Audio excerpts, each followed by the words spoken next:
ওম নম শিৱায় নমো নমঃ। মই জ্যোতিষ আচাৰ্য প্ৰসন্ন আচাৰ্য কৈ আছোঁ। 25 অক্টোবৰ 2022 মঙলবাৰ 7 কাতি।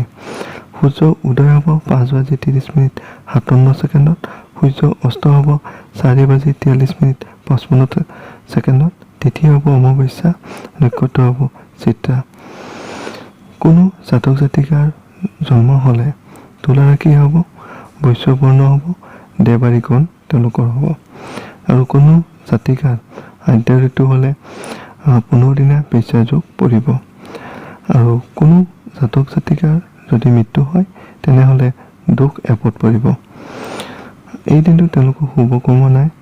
খোৱা সামগ্ৰীৰ ভিতৰত মাছ, মিঠাতেল, মাংস আদি খোৱা, লগতে কোমোৰা খোৱা নিষেধ। এতিয়া দৈনিক ৰাশিফল শিতানলৈ। দৈনিক ৰাশিফল তেওঁলোকে প্ৰথমতে মেঘ ৰাশি জাতক জাতিকাসকল ক্ষেত্ৰত। মেঘ ৰাশি জাতক জাতিকাসকল এই দিনটোত তেওঁলোকে বহুত টকা পইচা খৰচ কৰিব। আৰু ফলত কি হ'ব, তেওঁলোকৰ ধনৰ নাটনি বা টকা হাতত টকাটো পাবলৈ বা টকা হাতত নাটনিৰ সৃষ্টি হোৱাৰ সম্ভাৱনা দেখা যায়। এতিয়া বৃষ ৰাশি জাতক জাতিকাসকল। বৃষ ৰাশি জাতক জাতিকাসকল সদায় সামাজিক কামত মানে ব্যস্ত থাকি ভাল পায় বা সমাজৰ লগত উঠা বহা কৰি যথেষ্ট ভাল পায়। গতিকে এই দিনটোত তেওঁলোকৰ সামাজিক সন্মান লাভ কৰিব পাৰিব। এতিয়া মিথুন ৰাশি জাতক জাতিকাসকলৰ ক্ষেত্ৰত। মিথুন ৰাশি জাতক জাতিকাসকল সদায় জ্ঞানৰ ওপৰত গাঢ় বিশ্বাস বা পঢ়া শুনা কৰি লিখা মেলা কৰি যথেষ্ট ভাল পায়। এই দিনটোত তেওঁলোকে নতুন কিতাপ অধ্যয়ন কৰিব পাৰে। এতিয়া কৰ্কট ৰাশি জাতক জাতিকাসকলৰ ক্ষেত্ৰত। কৰ্কট ৰাশি জাতক জাতিকাসকল সদায় আধ্যাত্মিক দিশত যথেষ্ট সবল বা সুস্থ হয়। এই দিনটোত তেওঁলোকৰ গৃহত বা ঘৰত উৎসৱমুখী পৰিৱেশ হ'ব। এতিয়া সিংহ ৰাশি জাতক জাতিকাসকল ক্ষেত্ৰত। সিংহ ৰাশি জাতক জাতিকাসকল সদায় আনন্দ ফূৰ্তিৰ মাজেৰে দিনটো পাৰ কৰে বা আনন্দ কৰি যথেষ্ট ভাল পায়। গতিকে এই দিনটোত তেওঁলোকৰ আনন্দ বা ফূৰ্তি মাত্ৰাটো বৃদ্ধি পাব।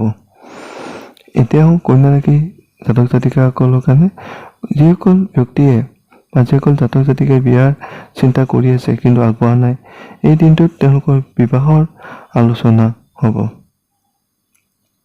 এতিয়া তুলা ৰাশি জাতক জাতিকাসকলৰ ক্ষেত্ৰত। তুলা ৰাশি জাতক জাতিকাসকল সদায় বিশ্বাস বুজাবুজিৰ মাজেৰে থাকে। প্ৰত্যেকটো ৰিলেশ্যনশ্বিপতে বিশ্বাস কৰে বা বুজাবুজিৰে পাৰ কৰিব পাৰে। কিন্তু এই দিনটোত তেওঁলোকৰ বুজাবুজিসমূহ ভুল হ'ব, হয়তো তৰ্ক বিতৰ্ক হোৱাৰ সম্ভাৱনা দেখা যায়। নেক্সট বৃশ্চিক ৰাশি জাতক জাতিকাসকলৰ ক্ষেত্ৰত। বৃশ্চিক ৰাশি জাতক জাতিকাসকল সদায় ৰিলেশ্যনশ্বিপক চিৰিয়াছলি লয় বা ৰিলেশ্যনশ্বিপসমূহ সতৰ্কভাৱে পালন কৰিব পাৰে। কিন্তু এই দিনটোত তেওঁলোকৰ বন্ধনত বা ৰিলেশ্যনশ্বিপত ক্ষেত্ৰত ভয় আহি পৰিব। এতিয়া ধনুৰাশি জাতক জাতিকাসকলৰ ক্ষেত্ৰত। ধনুৰাশি জাতক জাতিকাসকলক মেণ্টেলি সদায় ষ্ট্ৰং বা সবল বুলিব পাৰি। আৰু কৰ্মসমূহতো ষ্ট্ৰং আৰু সবল কাৰণে সাফল্যতা লাভ কৰিব পাৰে। এই দিনটোত তেওঁলোকৰ মানসিকটো অলপ ডিষ্টাৰ্বনেছ অনুভৱ হ'ব পাৰে।